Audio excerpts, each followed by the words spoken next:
Bà ấy sinh con suốt 80 năm. Mai đến khi cuối cùng sinh được con trai, chồng mới tha cho bà ấy.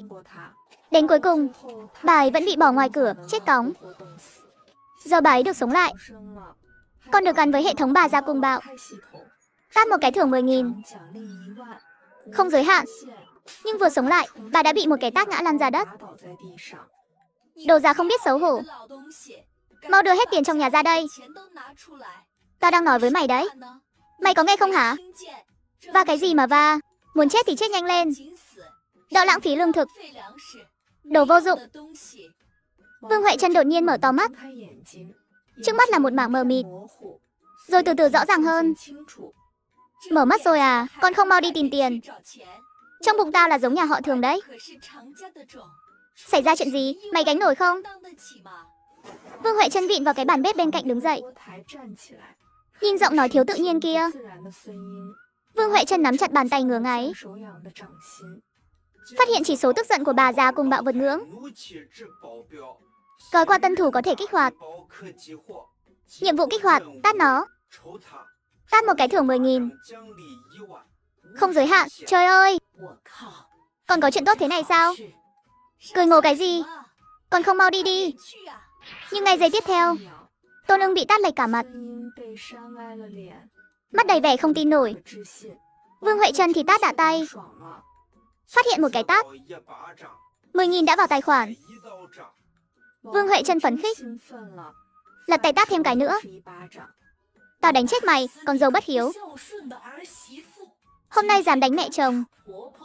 Ngày mai có phải định giết mẹ chồng luôn không? 10.000 lại vào tài khoản. Mày, cái đồ trời đánh thánh vật. Trước khi vào nhà, đã xúi bậy tao với con trai tao. Con trai tao ngu như heo. Mày cũng chỉ biết chia rẽ mẹ con tao thôi. 10.000 lại vào tài khoản. Vào nhà rồi mày ngoài mặt thì vâng dạ, trong lòng thì chống đối. Chẳng coi tao ra gì. Hôm nay tao đánh chết mày, đồ bất hiếu. Con dâu độc ác còn dám đánh mẹ chồng. 10.000 lại vào tài khoản. Cứu chồng ơi. Tôi không sống nổi nữa, hu hu. Tôi sống không nổi nữa. Nhà lão Thường lại đánh nhau rồi à? Nghe tiếng thì lần này còn ầm ĩ hơn trước. Đi thôi, tôi có hạt dưa đây. Tôi đỡ bà đi xem náo nhiệt nào. Không cần đâu. Mấy ngày nay tôi ăn không nổi cơm. Chỉ mong nhà lão Thường cãi nhau suốt mấy ngày. Các bác các cô ơi, mọi người nhìn dấu tay trên mặt tôi này. Cả mặt tôi sưng vù lên rồi. Tôi là con dâu đang mang thai, mà bị mẹ chồng đánh thế này đây. Mệnh khổ quá, tôi từ làng bên sang đây. Nghe nói mẹ chồng tôi hiền lành lắm, nhưng vừa mang thai đã thành ra thế này. Không đúng đâu, tôi làm hàng xóm nhà lão Thường mấy năm rồi. Bà ấy là người hiền nhất đấy. Có phải cô làm gì sai không? Mở khóa nhiệm vụ tầng 1 trung tâm thương mại, lật ngược tình thế. Khiến Tôn Ưng và Thường Diệu tổ tự ăn của đắng. Tầng 1 trung tâm thương mại. Vương Huệ Trân ngồi phịch xuống đất. Một tay đập đất, một tay vỗ ngực. Khóc còn thảm hơn cả Tôn Ưng. Ôi trời ơi, số tôi sao khổ thế này. Bị con dâu chỉ vào mặt mắng chết. Con dâu già này còn dám vung tay tát tôi. Không chỉ thế, nó còn đá tôi, đẩy tôi ngã xuống đất rồi lấy chân đạp. Nhà ai có con dâu ác thế này chứ? Rồi đột nhiên đứng bật dậy, mặt đầy phẫn nộ, vung tay tát thật mạnh một cái. Sau đó lật tay tát thêm cái nữa cho lão chồng Thường Vấn Tân. Mày bị điên à? Vương Huệ Trân, mày dám đánh tao? Đánh chính là mày. Lão già thối tha, sao mày không thể tao chết luôn đi? Tao là Vương Huệ Trân, gả cho mày 60 năm. Từ ngày gả cho mày, đã bị mày ép sinh con. Không sinh được con trai, mày thề không bỏ qua. Mày coi tao là người không hả? Tao còn thua cả. Con lợn nái nuôi trong làng. Lợn nái còn được ăn ngon uống tốt để đẻ con. Đẻ xong còn được chăm sóc kỹ lưỡng. Còn mày thì sao? Tao vừa sinh con xong. Thấy là con gái, mày lập tức bắt tao ra đồng làm việc ngay. Tao nói cho mày biết, Thường Vấn Tân, tao là Vương Huệ Trân, sống đến hôm nay là nhờ mệnh lớn. Mọi người Vương Huệ Trân làm cho sững sờ. Người xem náo nhiệt làm rơi cả kẹo trong miệng xuống đất. Còn mày, Thường Diệu Tổ, tao nuôi mày là nuôi con trai, chứ không phải nuôi ông lớn. Bố mày nuông chiều mày, tao cũng nuông chiều mày. Tao cho mày ăn ngon uống tốt, cung phụng mày. Vất vả lắm mới nuôi mày khôn lớn. Nhưng mày báo đáp tao thế này à? Sớm biết thế này, ngày đó tao nên phá bỏ mày, để mày không có cơ hội đến thế gian này. Đủ rồi, Vương Huệ Trân. Hôm nay mày quá đáng lắm. Mày mới là quá đáng. Nhà họ Thường các mày mới quá đáng. Tao là Vương Huệ Trân, không nợ gì nhà mày. Chính đứa con gái của tao càng không nợ gì nhà mày. Mấy đứa con gái vừa chạy về đã nghe thấy câu này. Đứa nào cũng thở hổn hển, đứng sững tại chỗ. Tao là Thường Vấn Tân, đối xử tệ với mày sao? Tao chỉ bảo mày sinh con trai thôi. Có gì sai đâu. Mày hỏi người trong làng xem, nhà nào chẳng vì sinh con trai để nối dõi. Sao chỉ mình mày oán hận lớn thế? Đàn bà trong cái làng này, ai mà không sinh con trai? Tao gọi mày là bố vì mày sinh ra tao, không có nghĩa mày muốn chửi tao thế nào cũng được. Tao không thể tùy tiện chửi mày. Vương Huệ Trân nhìn trái nhìn phải, bắt đầu tìm dụng cụ tiện tay. Cuối cùng ánh mắt dừng lại ở cái xảng sắt dưới cửa sổ. Tao không thể tùy tiện chửi mày. Tao còn muốn tùy tiện đánh mày nữa. Hôm nay tao phải đánh mày rơi đầy răng. Quỳ xuống dập đầu mới thôi. Á, cứu mạng. Thường Ôn Hinh cũng tái mặt, cùng Thường Diệu Tổ chạy trốn. Các người còn là đàn ông không hả? Huệ Trân à, đánh tụi này thì bọn tôi tuyệt đối không giúp chúng nó.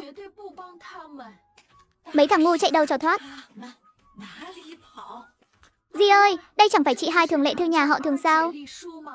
Còn cả em Tư Tuyết Mai nữa. Hai đứa về làm gì vậy? Di Lý một tay thò vào sọt trứng thối, giật mình, quay lại, thấy hai cô gái xinh đẹp mắt đỏ hoe. Đương nhiên là về dạy dỗ đứa con bất hiếu. Di Lý, sọt trứng này có phải trứng thối không? Đúng rồi, Di lấy ra để đập. Chưa kịp nói hết câu, Thường Lệ Thư đã ném trúng một phát. Ai vậy, thằng khốn nào? Thường Tức muốn chết. Đáng tiếc, chưa kịp lau sạch lòng trứng trên mắt, đã thấy sau lưng lóe sáng. Đồ nghịch tử, nộp mạng đây. Lại đây mọi người. Sọt này toàn trứng thối đây. Mọi người ném đi. Miễn phí, cứ lấy mà ném. Cha con nhà họ Thường và Tô Lương dính đầy trứng thối, một lớp dày đặc. Vương Huệ Trân, mày vừa phải thôi. Tao vừa phải. Mày mới là phải vừa phải. Thật là coi khăn quấn chân thành khẩu trang mà nói. Thôi đến tận trời. Tao là Vương Huệ Trân, 18 tuổi gả cho mày. Hơn 60 năm hầu hạ mày, rồi còn hầu hạ cả con trai mày. Giờ mày như con bọ hung rơi xuống nước. Nổi lênh bềnh, Thường Vấn Tân tức muốn chết. Nhưng nửa ngày chẳng thốt nổi câu nào. Mặt nghẹn đến tím tái. Mẹ ơi! Mẹ bình tĩnh lại đi. Giận tụi nó không đáng đâu. Con lại là mẹ giận. Bố mẹ từ nhỏ đã thương con nhất. Trong nhà có gì ngon đều nhường con. Chính chị em chúng con và mẹ, lúc khó khăn nhất, một ngày chia nhau một củ khoai sống sót, mà con vẫn được uống cháo gạo có hạt. Con đúng là đồ vong ân bội nghĩa. Các người đánh tôi thế này, để mọi người nhìn mặt tôi biết giấu vào đâu. Vương Huệ Trân nâng đôi giày vải cũ vừa đi nhà xí xong, đạp một phát vào mặt thằng con trai cưng. Mặt giấu đâu? Giờ có chỗ để rồi đấy không? Ôi, có rồi. Mẹ ơi, nhẹ tay chút. Con là con trai thứ nhà mình mà. Mọi người còn trông và con nối dõi tông đường nữa. Dù con là thái tử cũng vô dụng thôi. Kiểu này thì nối cái giống gì cho tốt được. Đáng lẽ phải tát bỏ mày, đỡ làm hại đời sau. Bố ơi, sao bố đột nhiên thay đổi thế? Bố không thương con nữa sao? Trước đây bố thương con nhất mà. Sau này bố cũng thương con. Ngày nào cũng thương, đau không? Đau không hả bố? Bố cứu con với. Con trai sống chết. Có mạng thì bố cũng chưa sống đủ đâu. Mẹ ơi, sau này mẹ muốn đánh thì nói con. Bọn con giúp mẹ đánh. Bọn con đều đứng về phía mẹ. Ai bảo sinh con gái là vô dụng. Chính chị em chúng con, mỗi người một ngụm nước bọt, cũng đủ dìm chết đôi vợ chồng thường rượu tổ. Các con vào trong nhà nói chuyện.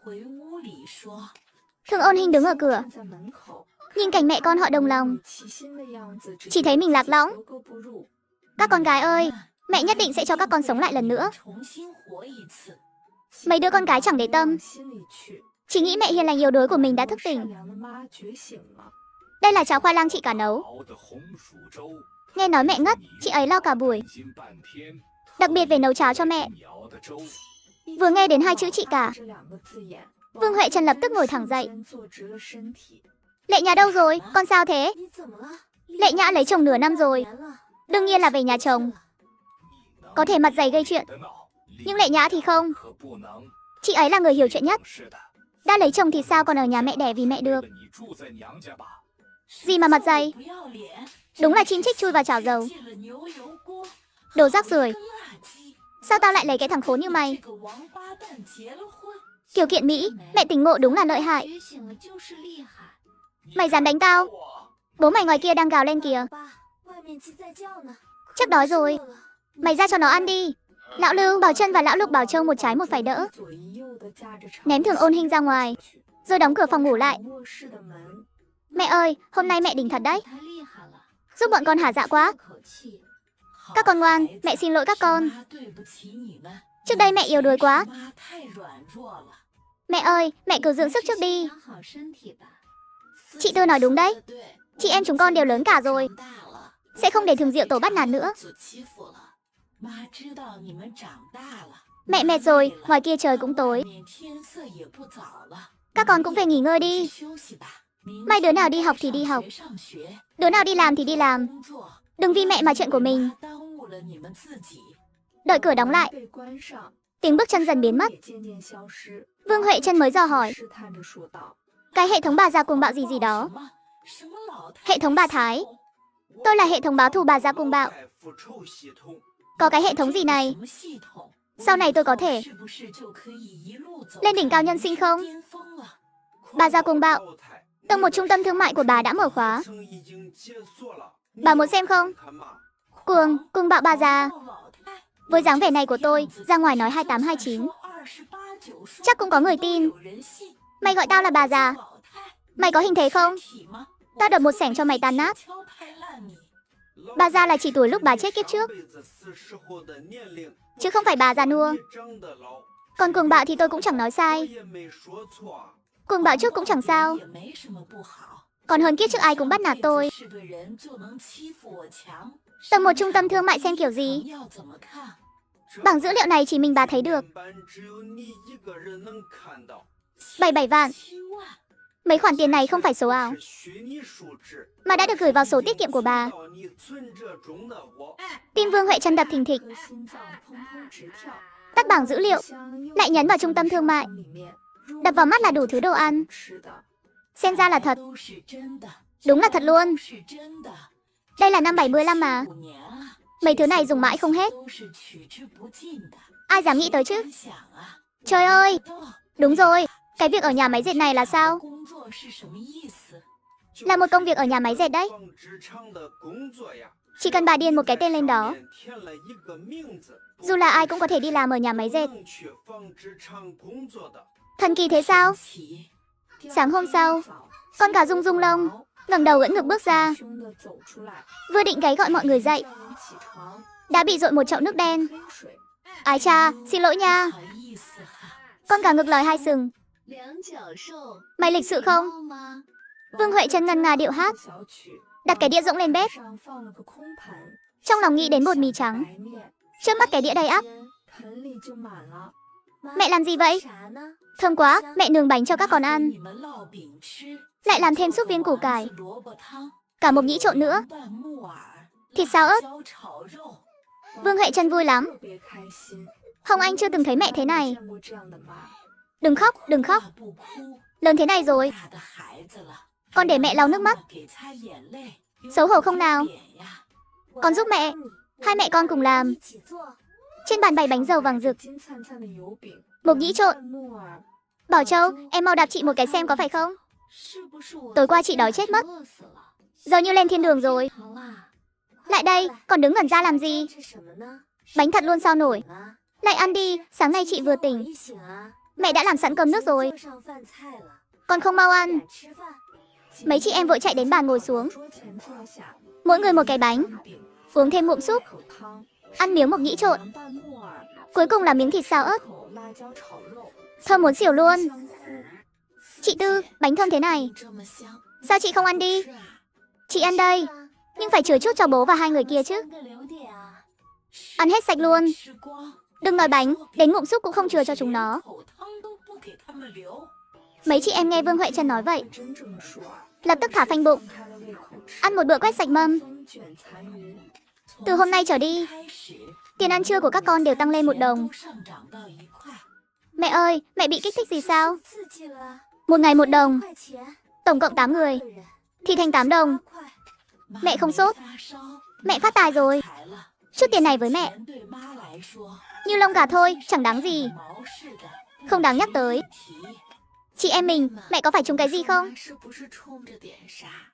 Nhìn không giống. Sáng nay chị cùng mẹ làm cơm, chẳng thấy gì lạ cả. Nhưng đúng là mẹ vui thật. Thỉnh thoảng lại cười một cái. Vương Huệ Trân trong phòng xong xuôi, vỗ vỗ mặt mình. Nhìn khuôn mặt chẳng dùng mỹ phẩm nào, mà vẫn mịn màng như trứng gà. Làm bẩm một mình.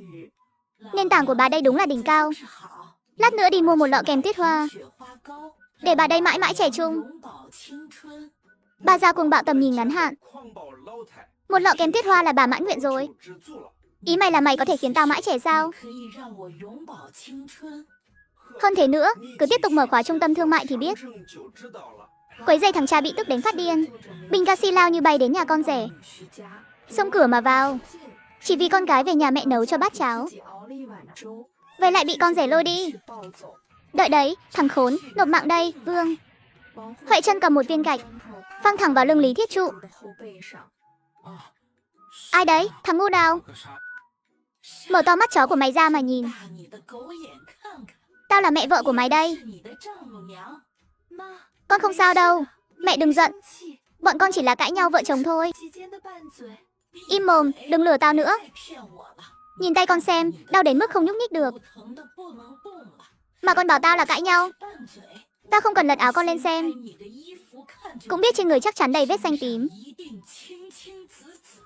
Lệ Nhã, hôm nay mẹ phải chút giận này. Vương Huệ Trân quay đầu nhìn Lý Thiết Trụ, chỉ thẳng vào mũi. Mày vừa chửi ai là đồ ngu? Tao thấy mày mới là thằng ngu to. Có cô vợ tốt thế này mà không biết trân trọng, còn dám đánh vợ. Bố mẹ mày dạy mày thế hả? Làng không lớn. Vương Huệ Trân chửi con rể vàng khắp làng. Ôi cha, đây chẳng phải bà thông gia sao? Đến rồi sao không vào nhà ngồi? Tao không dám vào cái nhà các người. Tao đang yên đang lành ở nhà. Mắng chửi từ mồm con rể bay tới. Tao là Vương Huệ Trân hôm nay mở to mắt rồi. Con rể chửi mẹ vợ. Dân làng, mọi người thấy bao giờ chưa? Mọi người lập tức bắt đầu chỉ trích Lý Thiết Trụ. Bố mẹ Lý Thiết Trụ mặt mày xám xịt. Mọi người đừng nghe gió thành mưa. Có chuyện gì thì đóng cửa nhà mà nói. Lời người đáng sợ. Mày làm thế chẳng phải xúi người đi tố tao sao? Ôi chà, đúng là cóc ghẻ đồi ếch xanh. Xấu xí mà mồm thối, cả nhà mày là bọ hung. Đeo mặt nạ, thối mà không biết xấu. Lang trưởng mà để loại chó.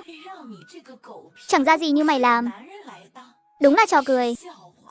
Lúc mày chui vào chăn bà góa tôn, sao không nghĩ sẽ bị tố hả? Còn mày, bà thông gia, tao nói mày cũng xứng sao? Với cái mồm như nhét thuốc sổ. Mở miệng là tuôn mà cũng đòi làm thông gia tao. Đưa giày cho con gái tao, mày còn không xứng. Con gái tao xinh đẹp, tính tình điềm đạm. Nếu không phải thằng con mày bám dai như đỉa, quần lấy chị cả nhà tao. Chị cả nhà tao đâu thèm lấy nhà mày. Cả nhà mày trần như nhộng đánh hổ. Vừa không biết xấu vừa không sợ chết. Vương Huệ Trân chửi một tràng. Chửi xong rồi, mới thấy mọi người trố mắt. Hái miệng nhìn bà. Nhìn tao làm gì hả? Mọi người nuốt nước bọt. Cảm thấy Vương Huệ Trân không thể dây vào. Mày nói gì? Mày bảo nhà tao chui vào chân bà Góa Tôn. Đồ vô lương tâm. Mày dám nén bà đây đi ngoại tình. Bà Góa Tôn cờ đấy. Hôm nay bà đây xử sạch cả lũ chúng mày. Ôi chao, tao không sống nổi nữa. Ai cũng không nghe tao, chồng còn đi ngoại tình. Số tao sao khổ thế này. Chuyện nhà mày tự giải quyết. Hôm nay tao dẫn con gái tao đi. Lệ Nhã thu dọn đồ đạc đi. Thường Lệ Nhã lau nước mắt, cũng nhìn thấu bản chất nhà này. Gật đầu, đi vào thu dọn đồ. Thường Lệ Nhã, hôm nay mày dám đi. Nhà họ Lý bọn tao không cần mày nữa. Mày không cần tao, mày tưởng còn thời xưa à? Tao nói cho mày biết, Lý Thiết Trụ, không phải mày bỏ tao, mà là tao bỏ mày. Mày phẩm hạnh tệ hại, làm người hèn hạ vô sỉ. Tao là Thường Lệ Nhã, lấy mày nửa năm. Chưa nửa tháng đầu tiên, ngày nào tao cũng bị đánh. Đánh xong thì quỳ xin lỗi, bảo say rượu, sau này không tái phạm. Nhưng giờ thì sao? Tao tha thứ hết lần này đến lần khác. Tao được gì? Hôm qua về nhà mẹ tao còn bị mày đánh. Người tao đầy vết thương. Mày đợi đấy, tao đi bệnh viện kiểm tra. Về sẽ kiện mày. Thường Lệ Nhã mặc kệ Lý Thiết Trụ, đi thẳng vào thu dọn hành lý. Giỏi lắm, Vương Huệ Trân. Hôm nay mất mặt, ngày sau bà đây trả thù. Đừng cản nó, để nó về nhà mẹ vài ngày. Mày ngày nào cũng đến xin lỗi, rồi đón người về. Tao không phải về vài ngày. Tao muốn ly hôn với Lý Thiết Trụ. Làng Đại Ngư âm ý trời long đất lở. Thường Diệu Tổ và Tôn Ưng cũng tức đến nghiêng sông đổ biển. Diệu Tổ, tỉnh dậy đi, đừng ngủ nữa. Làm gì mà sáng sớm vậy? Lại chẳng phải đi làm. Quậy gì chứ, tao vừa đi vệ sinh xong. Mày đoán tao thấy gì? Thấy gì? Tao thấy trên bàn có mấy cái đĩa rỗng, còn 2 cái bánh dầu vàng óng. Nghe đến bánh dầu, Thường Diệu Tổ mới tỉnh hẳn. Hắn ngồi dậy khỏi giường. Còn đợi gì nữa? Đi thôi, bánh dầu có mỗi 2 cái. Hai ta không ăn. Lát nữa mấy đứa lỗ vốn kia ăn hết. Tôn Ưng túm tai lôi hắn lại. Người ta ăn xong đi hết rồi. Thì mau đi chứ, kéo 2 cái này cũng chẳng còn. Thường Diệu Tổ chỉ vào nhà bếp trống rỗng. Cậu hỏi Tôn Ưng, bánh đâu? Mày không bảo có bánh sao? Hỏi tao làm gì? Chắc bị bố mày ăn hết rồi. Chi bằng nghĩ sáng nay ăn gì. Thường Diệu Tổ vuốt tóc ra sau, rồi đi thẳng vào phòng Vương Huệ Trân. Mẹ, làm con cho tụi con đi. Mẹ bình thường chẳng ra khỏi cửa lớn cửa nhỏ, sao giờ lại không ở nhà? Tôn Ưng, sáng nay mày thấy mẹ không? Không thấy, tao về nhà mẹ tao ăn đây. Vợ ơi, đợi tao với. Tao đi về nhà mẹ với mày. Ôi chà, Huệ Trân à, Lệ Nhã này, chẳng phải gả cho con trai trưởng làng Đại Ngưu sao? Sao lại xách hành lý về đây? Chẳng lẽ vì chuyện hôm qua của bà? Nhà lão Lưu, mày có thời gian nói nhảm, chi bằng về canh ví tiền của mày đi. Nghe nói cháu mày lại lôi tiền lên trần ăn chơi nữa rồi đúng không? Nhìn mặt người kia đỏ bừng. Thường Lệ Nhã mím môi cười. Tao bảo chúng mày đừng đồn nhảm. Con gái tao lần này về vì cả nhà họ Lý chẳng ra người. Lấy chồng rồi ngày nào cũng đánh con tao, không cho làm việc, không cho đi học. Đến thăm tao, mẹ ruột cũng không cho. Con tao không chịu nổi cái khí này, đã quyết định ly hôn với nó. Vương Huệ Trân cảnh cáo một trận, rồi dẫn Lệ Nhã về nhà. Mẹ nói thế này, bố với em trai con không giận chứ? Chúng nó dám à? Giận thì ly hôn luôn. Mấy đứa con gái đều đổi sang họ Vương với mẹ, chẳng phải tốt hơn sao? Thường Lệ Nhã hơi sốc, nhưng vẫn không nhịn được mà nghĩ theo hướng đó. Chị cả, chị thật sự muốn ly hôn với thằng chẳng ra người kia? Ly hôn. Thằng khốn chẳng ra người, để tao đi. Đánh cho nó rơi đầy răng. Chuyện này có mẹ rồi. Con đến lượt con sao? Đi đi, đi rửa mặt. Mẹ dẫn các con lên trấn. Đến trấn trên rồi. Vương Huệ Trân đến ngân hàng trước, cầm sổ tiết kiệm rút tiền. Xin chào, tôi muốn rút 500 đồng. Chị hai, mẹ vừa nói rút bao nhiêu? 500 đồng, sao nổi được? Nhà mình từ bao giờ có nhiều tiền vậy? Chị không dám tin luôn. Cứ như mơ ấy. Vừa rồi em thấy số tiền trong sổ chưa? Chị Tư hóa mắt à, nhìn nhầm không? Chị cả, thật đấy. Mẹ mình phát tài thật rồi.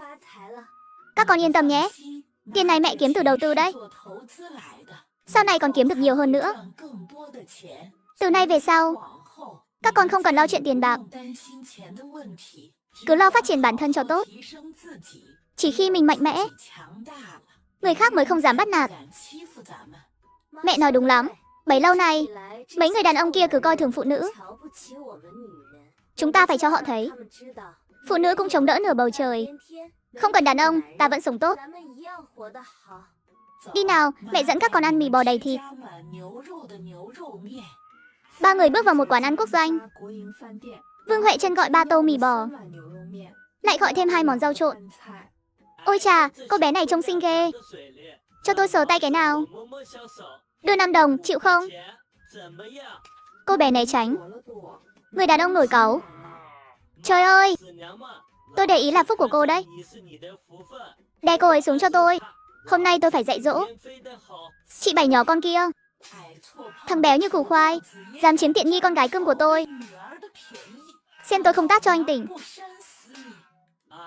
Đau quá, đau quá. Bà già chết tiệt, tôi xử hết mấy người. Xử hết chúng tôi. Còn xã hội pháp luật nữa không? Giữa ban ngày ban mặt, một người đàn ông dẫn đám đàn em đến quán ăn, bắt nạt con gái tôi làm thêm kiếm tiền học. Anh còn đòi xử tôi. Thật là nực cười. Quản lý đâu? Chỗ này không ai quản sao? Không có thì tôi công an. Để công an đến đây nói chuyện. Tôi đây. Tôi là quản lý quán ăn này. Bà bình tĩnh chút đi. Người béo ôm tay bị thương, định khoe mình là đàn em của ai, bị người bên cạnh véo một cái. Hôm nay tạm tha cho mấy người. Chúng ta còn dài. Đợi đấy nhé. Vương Huệ Trân cố kìm nén cơn giận. Biết người này chắc có người chống lưng. Giờ mình chưa đấu lại được. Mẹ đừng giận nữa. Con không sao, giận loại người đó không đáng đâu. Nhưng sao mẹ với chị cả, chị hai lại đến đây? Anh quản lý, con gái tôi e là không làm ở đây được nữa. Chuyện này bà đừng lo. Tôi sẽ tìm người thay nó. Nhưng nếu bà lo lắng hay không hài lòng, bà cũng có thể tự tìm người. Con gái tôi còn đang đi học. Nhà tôi giờ cũng dư giả hơn nhiều. Không cần nó làm thêm kiếm tiền học nữa. Nên tôi chỉ cho anh tối đa 3 ngày tìm người thay. Quản lý nghe xong, biết ngay người trước mặt hiểu chuyện. May quá, họ hàng vừa gửi nhiều quà, muốn đến đây làm. Bảo Linh bình thường nhanh nhẹn lắm. Bà cũng đừng lo quá. Mai nó không cần đến nữa đâu. Thế trưa nay, tôi để con gái tôi ăn cùng chúng tôi được không? Được chứ, đương nhiên được. Dĩ nhiên là được. Thêm một tô mì bò nữa nhé. Yêu cầu giống mấy tô trước. Mệt quá, Bảo Linh. Em tìm việc này bao giờ vậy? Toàn thời gian hay chỉ làm buổi trưa thôi? Mới tìm được vài ngày trước. Chỉ làm buổi trưa một lúc, không mệt lắm. Trước đây mẹ không có khả năng, không chăm lo hết cho từng chị em các con. Nhưng giờ mẹ có khả năng rồi, có thể chăm sóc tốt cho các con. Đừng giấu mẹ ra ngoài làm nữa nhé. Nếu ai trong các con gặp chuyện, mẹ sẽ đau lòng hơn cả chết. Kiếp trước, Bảo Linh cũng vào khoảng này. Trở nên ít nói hẳn. Cực kỳ ghét đàn ông. Chẳng bao lâu sau chuyện này thì mất tích. Mấy ngày sau, mới phát hiện ra trong tủ lạnh của công an. Kiếp này, mẹ phải khiến lũ khốn đó trả giá. Mẹ, con biết rồi, sau này con sẽ nói với mẹ trước. Mẹ đừng giận con nữa nhé. Kích hoạt nhiệm vụ mở khóa tầng 2. Tránh kết cục Bảo Linh gặp nạn. Trừng trị kẻ ác đúng tội. Hệ thống này đúng là hiểu lòng mẹ. Ăn mì xong, Vương Huệ Trân dẫn cả ba đến trung tâm bách hóa.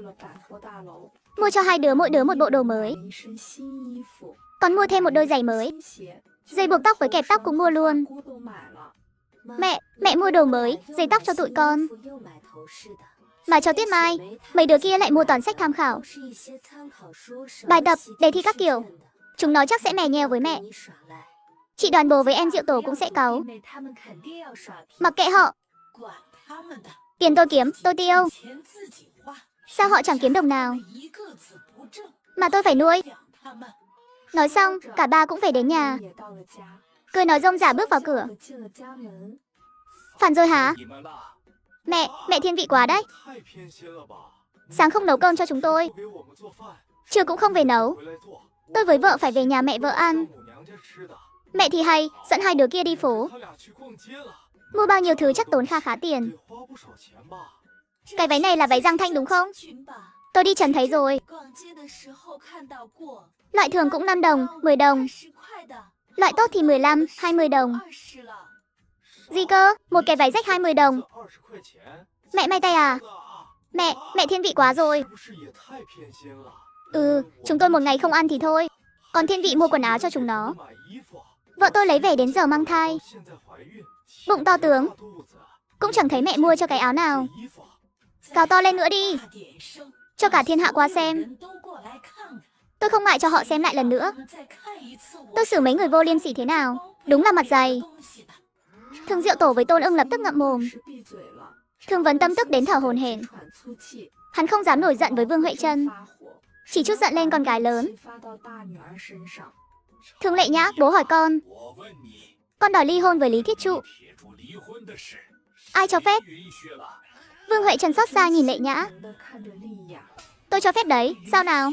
Sao thế, có giỏi thì cào với tôi. Lại đây, chỉ biết cào với con gái. Anh là đàn ông kiểu gì? Tôi phí đời với anh đúng là sai lầm.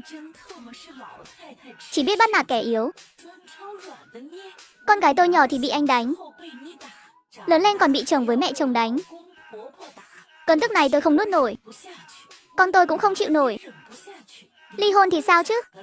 Cả đánh phát tai à? Sợ đắc tội trưởng làng Đại Ngưu hả? Anh còn là đàn ông không? Xứng là người đọc sách sao nổi. Nhìn còn thua cả người phụ nữ anh khinh. Hiểu rồi, sao ngày xưa tôi không nhìn ra anh? Anh như nước lã, đun sôi lên cũng chẳng ra gì. Thế tôi mua mấy thứ này là sao? Tôi hỏi ý anh chưa? Đồ đàn bà phá gia chi tử, phung phí hết tiền nhà rồi. Buồn cười thật. Tiền anh lúc nào cũng tự giữ. Tôi không tiêu tiền của anh đâu. Đây là tiền tôi tự kiếm. Bố thiên vị quá rồi đấy. Không chỉ mình con, chính chị em chúng con từ nhỏ đến lớn chưa từng mặc áo mới, quần áo vá chẳng vá đục. Đến đồ lót bố cũng không cho mẹ may cho chúng con. Bảo vài năm nữa đều đi lấy chồng, không cần phí thời gian. Con trai bố là con trai, còn con gái thì không phải sao? Bố tốt của con ơi, nhìn em trai con đi. 19 tuổi rồi mà quét nhà cũng không biết. Ăn của chúng con, dùng của chúng con, bố thấy tốt sao nổi. Đợi bố mất đi, em trai con chắc tự lo cũng không xong. Chẳng mấy chốc mà đi theo bố luôn. Thương Vấn Tâm nghe xong, tức đến run người. Nhặt đồ dưới đất lên, ném thẳng qua. Tôi đã nói sinh nhiều con cái vô dụng, đều tại cái bụng vô dụng của mẹ các người. Biết trước các người trắng trẻo thế này, ngày đó tôi đã nên dìm hết từng đứa vào chung nước. Huệ Chân lạnh mặt, đá cái ghế ngã dưới đất về phía hắn lao tới. Quả nhiên không ngoài dự đoán, hắn ngốc nghếch chẳng biết tránh, ngã nhào như chó gặm đất. Đồ trên tay văng ra luôn, bay thẳng về phía Thường Diệu Tổ. Nó cũng ngốc không kém, chỉ biết đứng đó gào lên. Tô Nưng thì đã né từ lâu. Chi ba lê, đồ rơi thẳng xuống chân Thường Diệu Tổ, thấm ướt cả mặt giày ngay tức thì. Cứu với, các bác ơi, bố tôi làm cho em trai tôi bị thương rồi. Không hổ là con gái tốt của tôi. Bố tôi định đánh chúng tôi, kết quả tự vấp cái bàn mình lật. Con dao rơi thẳng xuống chân em trai tôi, không biết có bị tật không nữa. Ôi trời, nghiệp chướng quá. Nhanh lên, đưa Diệu Tổ đi bệnh viện đi. Tiền tôi kiếm, tôi tiêu. Ngày tôi lấy anh nói con trai anh tự nuôi. Tôi vào lấy tiền trong hộp của anh. Thường Vấn Tâm chỉ tay vào Vương Huệ Chân, nói không nên lời. Mắt trợn ngược, ngất xỉu ngay tại chỗ. Không xong rồi, bố cũng ngất luôn. Nhờ mọi người đưa cả hai đi bệnh viện giúp nhé. Tôi đi lấy tiền cho mọi người. Nói xong, Vương Huệ Chân vào phòng Thường Vấn Tâm, lôi cái hộp của hắn ra, 3 phát đập vỡ khóa luôn. Đồ khốn, để dành bao nhiêu tiền mà không cho tôi chữa bệnh. Mua cho con cái bộ đồ mới cũng không. Tôi để lại cho anh 1 xu. Thì tôi, Vương Huệ Chân, sống uổng kiếp này. Nói rồi, Vương Huệ Chân lấy 1/2 tiền ra ngoài, đưa cho trưởng làng. Trưởng làng, hai người nhà tôi không hiểu chuyện, nhờ ông lo giúp. Mê mâng, bà không đi à? Tôi đi làm gì? Hắn coi thường phụ nữ. Tôi chẳng cần đi. Nhà cửa đang yên lành, để Thường Vấn Tâm làm loạn thành ra thế này. Mẹ giỏi quá. Hai con đi bắt con gà về đây. Hôm nay mẹ làm món gà hầm nấm cho các con. Cho thêm ít miến, thơm lắm. Thơm lắm mẹ ơi. Nhà mình lấy đâu ra nấm với miến vậy? Mẹ mua lúc rẻ ấy. Mua về rồi giấu kỹ. Con không biết đâu. Lệ nhà cũng chẳng biết. Vương Huệ Chân định giao công việc hệ thống thưởng cho con gái, bị một người phụ nữ lén nghe qua khe cửa, lập tức chạy đến bệnh viện báo cho con rể xui xẻo. Trăng treo trên ngọn cây. Vương Huệ Chân bảo các con đi ngủ. Ai ngờ cửa lớn bịch một tiếng, bị ai đó đá. Vương Huệ Chân, mở cửa cho tôi. Mẹ, hình như bố họ về rồi. Bà thông gia ơi, mở cửa nhanh đi. Chồng bà với con trai, con dâu đều về rồi. Có bệnh thì chữa ở bệnh viện. Về đây làm gì? Tôi là chồng bà. Diệu Tổ là con trai ruột của bà. Đứa trong bụng Tô Nưng cũng là cháu ruột của bà. Bà định làm gì đây? Muốn làm tan nát cả nhà sao? Bố nói thế không đúng đâu. Đứa trong bụng em dâu là họ Thường. Liên quan gì đến mẹ con? Đúng thế. Chẳng lẽ bố muốn cháu nội yêu quý đổi sang họ Vương sao? Phản rồi hả? Tôi là bố ruột của các người. Lệ Nhã, chị tưởng không còn bố rồi sao? Huệ Chân, nể mặt tôi là trưởng làng. Mở cửa ra nói chuyện. Trưởng làng, mặt mũi ông lớn lắm. Nhưng tôi là phụ nữ. Các con gái tôi cũng là phụ nữ. Tôi không dám mở cửa cho 3 người họ. Hôm qua con dâu mang thai còn đánh tôi. Nếu tôi không nghĩ thoáng ra, chắc đã bị họ hành chết rồi. Hôm nay tôi đến làng Đại Ngưu, đưa con gái lớn chịu ấm ức về. Cầm tiền tôi tự kiếm được, dẫn con cả và con hai lên trấn cho khuây khỏa. Nhưng ai ngờ, về nhà không được bố thương xót. Không thấy em trai, em dâu tức giận vì chị mình bị ngược đãi. Mà chỉ toàn những lời kinh khủng, lời nào cũng bảo phụ nữ không đáng sống. Tôi chỉ muốn hỏi, dựa vào đâu? Các ông tự hỏi lòng mình xem, điểm nào thực sự giỏi hơn phụ nữ chúng tôi? Ngoài cửa im phăng phắc, không ít phụ nữ mắt đỏ hoe. Hình như từ khi sinh ra, Họ đã định sẵn bị đàn ông coi thường, bị xem như công cụ phụ thuộc. Tôi, Vương Huệ Trân, chỉ muốn điều đơn giản là công bằng. Dựa vào đâu? Phụ nữ chúng tôi không thể đứng ngang hàng với đàn ông. Tiền chúng tôi kiếm chẳng thua đàn ông đâu. Phụ nữ trong làng, có người kiếm công điểm còn nhiều hơn đàn ông. Chúng tôi còn phải nấu ăn ở nhà, sinh con cho các ông. Dựa vào đâu? Tôi không hiểu nổi, cũng chẳng muốn hiểu.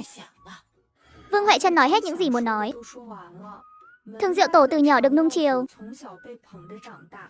không chấp nhận nổi lời của Vương Huệ Trân.